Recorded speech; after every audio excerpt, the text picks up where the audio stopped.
Halo, selamat datang di YouTube channel Ibu Sitanggang.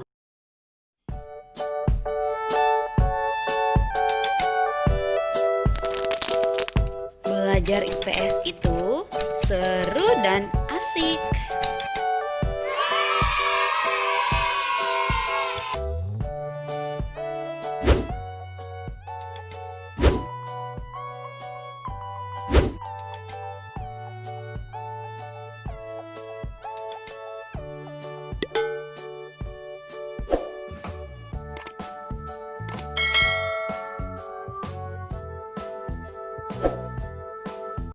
Kali ini kita akan belajar materi ruang dan interaksi antar ruang.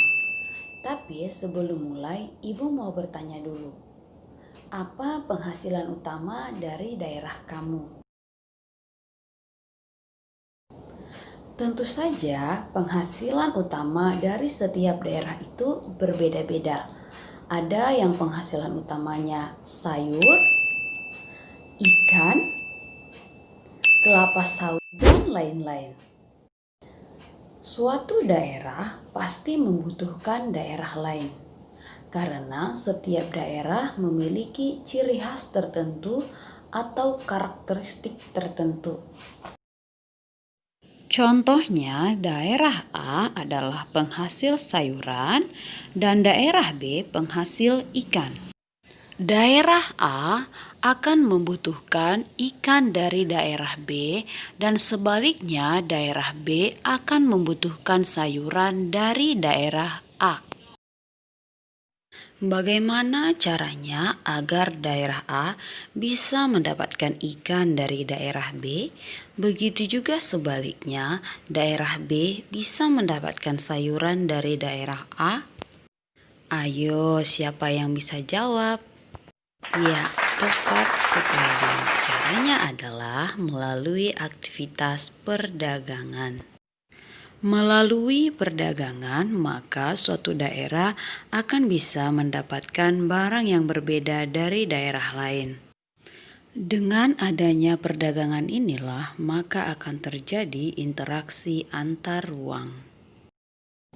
Nah, untuk lebih jelasnya tentang interaksi antar ruang, langsung saja ya simak video berikut ini.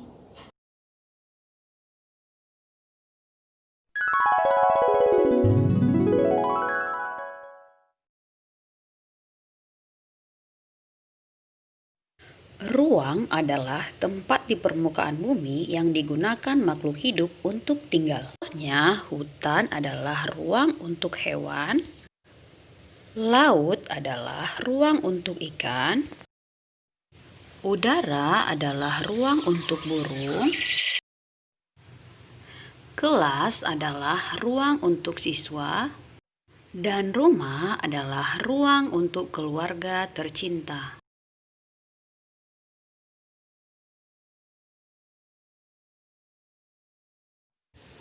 Setiap ruang memiliki ciri khas atau karakteristik tertentu. Karakteristik daerah atau ruang yang berbeda-beda inilah yang kemudian menyebabkan terjadinya interaksi antar ruang. Seperti pada contoh sebelumnya, daerah A adalah daerah pegunungan dan daerah B adalah daerah pantai yang memiliki ciri khas dan karakteristik yang berbeda sehingga menimbulkan interaksi antar ruang A dan B. Apa ya interaksi antar ruang itu? Interaksi antar ruang adalah pergerakan orang, barang, dan informasi dari daerah asal menuju daerah tujuan. Nah, untuk terjadinya interaksi antar ruang, ada beberapa kondisi saling bergantung yang diperlukan. Apa saja itu? Yang pertama, saling melengkapi. Yang kedua, kesempatan antara. Dan yang ketiga, kemudahan transfer. Nah, langsung aja kita bahas satu persatu ya. Yang pertama adalah kondisi saling melengkapi atau complementarity. Kondisi ini terjadi apabila ada wilayah yang berbeda komoditas yang dihasilkannya. Contohnya, wilayah A adalah penghasil sayuran, sedangkan wilayah B adalah penghasil ikan. Wilayah A akan membutuhkan ikan dan wilayah B membutuhkan sayuran. Karena masing-masing memiliki kelebihan atau surplus, maka wilayah A dan wilayah B akan melakukan interaksi melalui aktivitas perdagangan.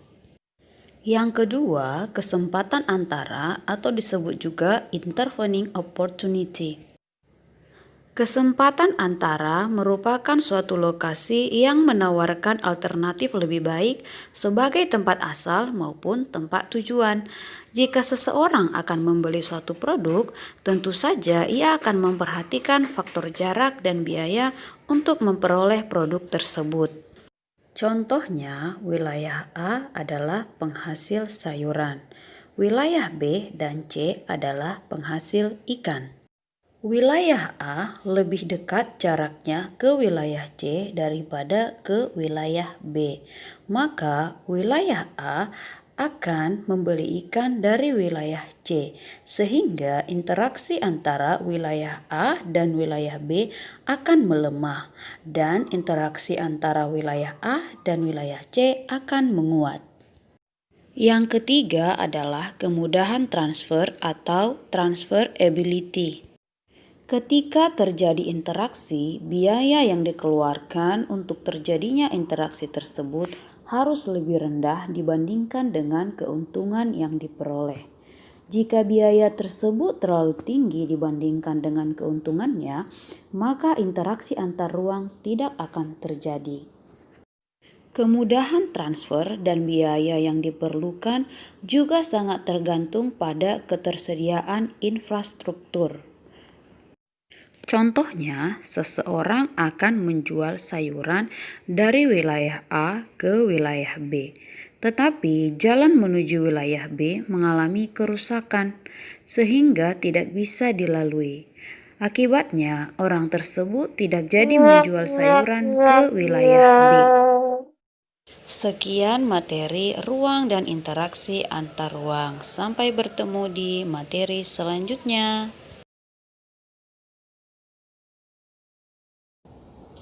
Demikian video kali ini, mudah-mudahan bermanfaat ya, dan sampai jumpa di video selanjutnya.